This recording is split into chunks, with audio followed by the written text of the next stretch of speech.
Hey guys, welcome back to the next video. If you're new to the channel, welcome. This is Richard from WELSHYTECH, and today we have something that you guys have bugged me to do. It is the Thermalright M10 Vision PC case.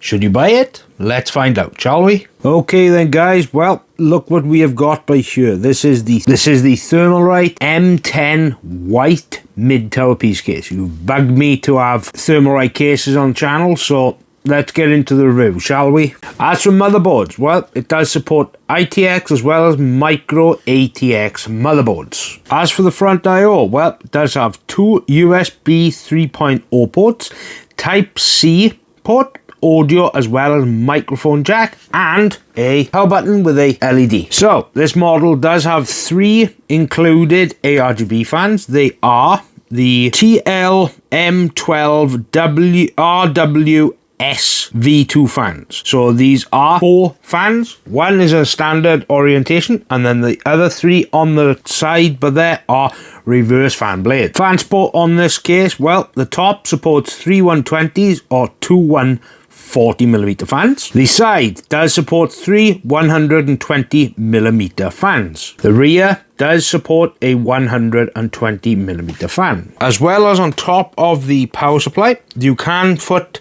3 120mm fans there as well. As for radiator support, well, the top does support a 120, 140, 240, 280 and a 360mm radiator. The rear radiator support supports a 120. Max CPU cooler height, well, does support a height limit of 185mm. As for GPUs, well, it does support GPUs up to 360mm. As this is the Vision, it does come with a screen at 9.16 inch with a screen resolution at 1920 by 462.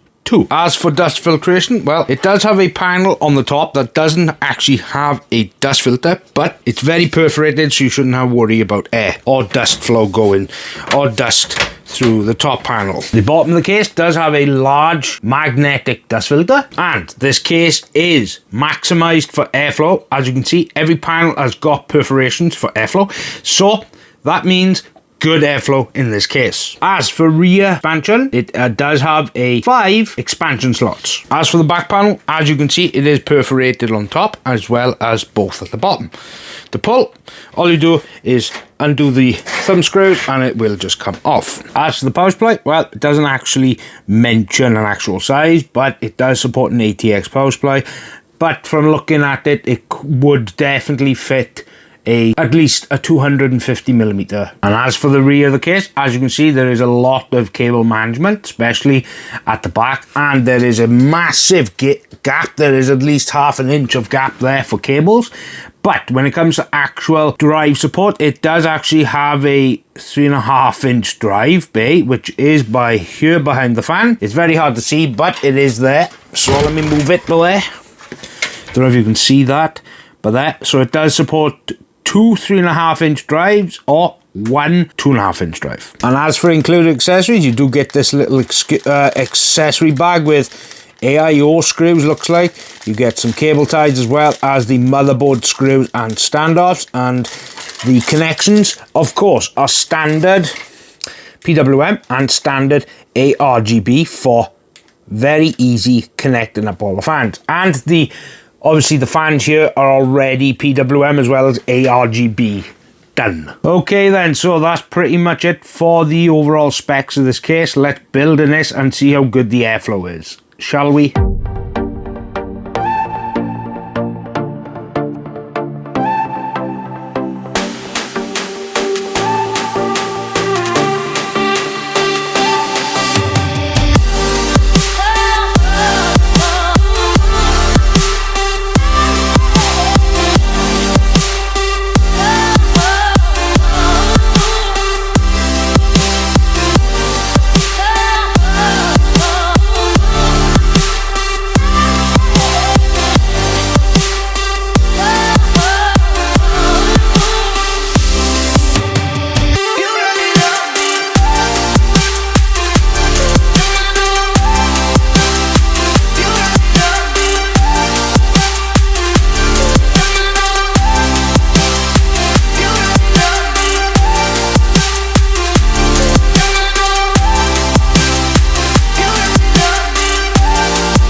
Okay, so when it comes to the actual system specs, well, it is the Intel Core Ultra 265K. It's got 32 gigs of DDR5 RAM from Kingston. It's got a 2TB Gen 5 drive from Apacer. It does have an ASRock B860M motherboard. It's got an RX 7800 XT. It's got a 1000-watt power supply from Be Quiet, and it's also using the Thermalright Royal Predator 130 CPU cooler. Okay, so when it comes to the actual testing, just like my other case reviews, 50 and 100%. So what we'll do first of all is start off with the 50%. So for the Cinebench R23, the idles are 27 with a max of 86, and the power draw on the CPU was 210 watts. For the GPU temperature, the idles are 24 with a max of 55. The GPU junction was an idle at 46 with a max of 76. The GPU hotspot was an idle at 30 with a max of 78 Celsius with a GPU power draw 274 watt. Now, for the 100%, now the actual thermals have come down. So, for the Cinebench R23, the idles are 28 with a max of 81 Celsius. The GPU temperature was an idle at 26 with a max of 54. GPU junction was an idle at 48 with a max of 76. And the GPU hotspot was an idle at 31 with a max of 74 Celsius with a same power draw at 274 watts. Okay then, so what we'll actually do, start off what I actually like. Now, this is a very nice looking case. The overall screen, the screen is massive. I will make sure to put coverage up here because the software, if you have watched any previous videos of me using the software, the Thermalright Control Center, it's very easy to navigate through that software, very easy to customize things as well. This screen is rather large. It does remind me of the screen from the Trufio AIO, which is obviously almost 7 inches, but this one obviously is almost 10. But when it comes to like the overall design, I do like the overall look. It looks very similar to other cases on the market, but this one is just absolutely ventilation mad. It's got ventilation absolutely everywhere. You can place loads of fans here. It's got ample room at the top for an AIO. It's got ample room for the side, but it can support massive GPUs. It can fit very big CPU coolers.